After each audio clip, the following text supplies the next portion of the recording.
The fear of being cringe and looking stupid in public or to your friends or to your family or just like people of the world, it needs to stop. To not do things just out of the fear of being cringe. I don't even know where this like whole word of being cringe came from, but the way I like to boil it down is looking stupid. People don't like looking stupid. When I was in high school, when I was in middle school, even in college, I would not say certain things. I would not do certain things just out of the fear of being looked at as someone who's dumb or stupid or unintelligent or cringe.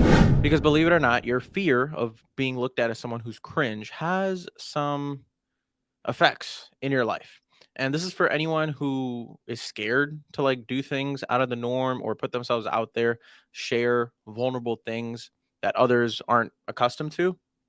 The first piece of advice that I give to myself consistently and that I would give to anyone out there who does fear looking cringe, it's that no one cares about you. I thought for the longest time that when I make a podcast or when I make a video, that someone legitimately out there cares about the thing that I'm doing. And yes, it's good to have the intention to make something good for people who do end up seeing things, but you have to realize that no one genuinely is caring about you. Even after they do see something that's good, or if they do see something that is cringeworthy, a couple hours will go by, a couple days will go by, maybe a week will go by, and they will forget about it. Everyone has their own lives and their own things that they're working on, their own levels of stress, own situations that they have to deal with.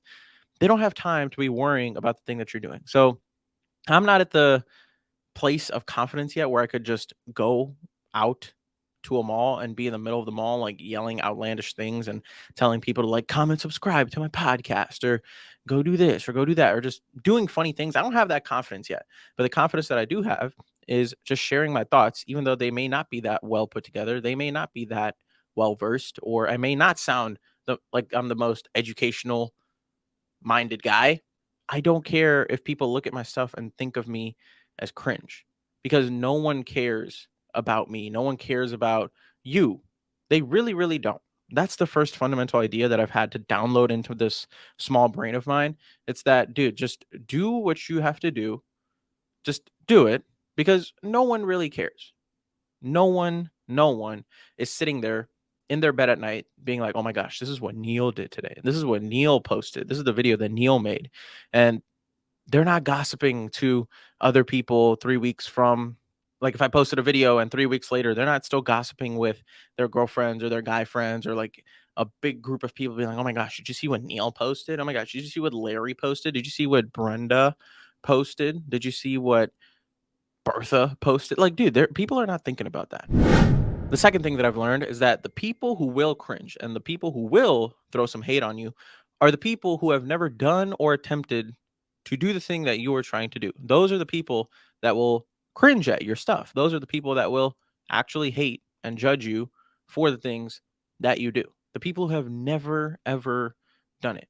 Take LeBron James or Steph Curry, for example. They are not going to look down on some kid, guy, or girl, whatever, who's learning how to shoot a basketball for the first time. They are not going to hate on that person because, oh my gosh, this person is on their own journey. They are just starting out. Let me support them. Let me teach them. Let me be a positive influence on them. Take someone who is 10 years into lifting and is ripped. They're a bodybuilder. They've been doing it for 10 years. They're not going to look down on a guy or girl their first day in the gym. Instead, they're probably, if they see them struggling, they're going to go up to them and help them and give them a few pointers on what to do better, how to do X thing better. A YouTuber that has 1 million subscribers or 10 million subscribers is not going to shit or look down on the person who just posted their first YouTube video if they cross paths. They're just going to be like, "Hey, I would tweak this or I would do this better. I know you have a long way to go, but here are a list of things that you can improve on for your next video." And anyone who is successful in the venture that you are pursuing, they understand the grind. They understand what it's like, and they're not going to judge you for it. The third thing that I'll say about the fear of being cringe is that it hurts you. It really does prevent progress in your life. And what I mean by that is you're not going to be able to live your entire life without stepping out of a comfort zone or taking an interview that you are afraid of or doing something that genuinely causes anxiety anxiousness and this feeling of discomfort. If we don't lean into those things, right, we're always going to have this fear of what the heck the end result is going to be. For me, as someone who puts themselves out there onto the internet, I may look cringe 90% of the time or 95% of the time. Some of the things I may do or my mannerisms, the way I speak, the things I talk about, they may be seen as cringe. But you have to embrace your cringe. You have to like embrace the idea of what cringe can even be. I have a quick story. I was scrolling through my TikTok profile a couple days ago. I made a video about it, and I was watching a video that I made from May of this year, 2023, and I cannot comprehend how horrible that video was. I kept telling myself, like, dude, this is so bad. And I kept cringing at the way I was talking, the type of video that I was making, and the way it was edited. I was like, dude, what the heck are you actually doing? But if I had never done it, if I had never leaned into that discomfort, if I had never overcame that fear of looking cringe, and if I had never posted that video, I would have not seen all the growth and all the progress that I have had over the past 3 to 4 months of taking something like this seriously. I allow myself the opportunity to cringe at my old self because I have done the work to progress from May to September. So it hurts you.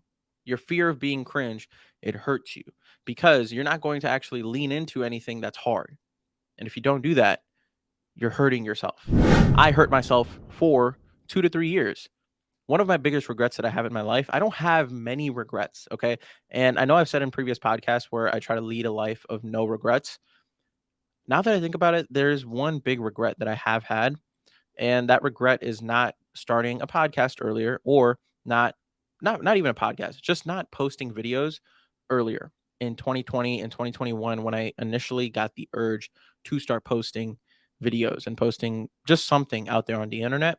I just wish I had started doing that earlier. However, that's one part of me. The other part of me always tells myself that, like, dude, you weren't ready at that time, and this is your time now to get into those things. I wasn't ready to be consistent at it. I wasn't in a position to just go out and do that thing. And I can tell myself I was, but I am not going to hate my previous self for not doing something just because I think that it would have worked out better if I had started earlier. Would it have? Maybe, but that just takes away from my gratitude of the present moment and what I do now. So if you're someone who has a thing that you want to share, a business that you want to start, a blog that you want to create, a piece of writing that you want to share, if you want to write a short novel, a book, whatever it is, I think your fear of looking cringe to other people holds us back. It holds you back, it hurts you, it prevents you from growing. You should also know that no one else really cares and you should just do your own thing because at the end of your life, you're not going to be worrying about the person who judged you 30 years ago. You're probably going to be hating yourself for not taking the step to do something and you'll live in that regret forever. And the last thing that you should know is that the people who hate on you and the people who do cringe at your stuff are the people who have never even attempted to do the thing that you are doing, and they are not worth your time anyway. All of the good people, all of the people who are successful in the venture that you are pursuing, they understand it and they're not going to hate on you for it. They'll encourage you to keep going, keep innovating, and keep being the person that you want to be. Just the overall message of this podcast is embrace your cringe because being cringe is sometimes the thing that you have to lean into. And it's probably the biggest decision sometimes that you'll make to embrace your cringe that can change your life and that can help you see the most growth, improvement in your life. If you guys enjoyed this, feel free to share it with a friend. Follow me on all socials, Korea Pack Podcast, and leave me a review, 4 or 5 stars. It would help me out a ton. And like I always say, my people, take care, tell someone that you love them, and go do something nice for someone today because they genuinely deserve it. I will see y'all tomorrow. Peace.